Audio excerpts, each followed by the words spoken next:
We told y'all somebody was going to be exposed in this Western Conference Finals. And the irony of it all is that he actually won an award, an individual award in the NBA. And if you've ever seen this guy play in any of his teams in the past or any team that he's on, this always comes up every year when his team makes the playoffs. And I am talking about Rudy Gobert. And he almost becomes one of the most interesting situations for the team that has him when they're in the playoffs. Do you stick with him? Do you keep playing him? Because right now, the Dallas Mavericks are absolutely eating up the Minnesota Timberwolves in the paint. For you guys to be able to picture exactly what I'm trying to say, we're going to use two plays in this game that illustrate the struggles of Rudy Gobert in this series. First play we're going to look at is Kyrie Gafford pick and roll. Edwards is on the trail, which means Gobert has to play Kyrie, and he has absolutely no idea what to do with Kyrie. So he tries to backpedal, lob Gafford to Mavericks. The next play is the game winner. And why is this important? It's because Rudy Gobert just does not know what to do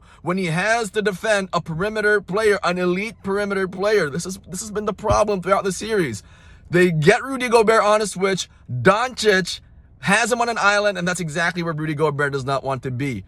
Boom, boom, tween, step back, drains it. Luka Doncic makes it 109-108. And it was easy for him in the Denver Nuggets series because off of pick and roll with him and Jamal Murray talking about Nikola Jokic and the Nuggets, they almost always got it back to Jokic, and Gobert can either recover or either someone else like Towns would switch out back onto Jokic to defend. But the Dallas Mavericks understand the biggest weakness of the Minnesota Timberwolves is actually their biggest asset too. That's because their defensive player of the year, we've seen it over the years, folks, and there's a reason why this poll by The Athletic says that he's one of the most overrated players in the NBA. It's because Rudy Gobert has a hard time defending perimeter players. And it's not to say that Rudy Gobert is a bad defensive player. It's just that he has a very specific weakness in his defensive arsenal that if you're the Mavs, you know you can exploit because you got guys like Kyrie and Luka. Keep an eye out for this throughout the entire series. I honestly thought this was what killed the Minnesota Timberwolves. The Mavericks able to exploit this particular detail in the game. You guys got to watch out for this because it ultimately helps you with your bets.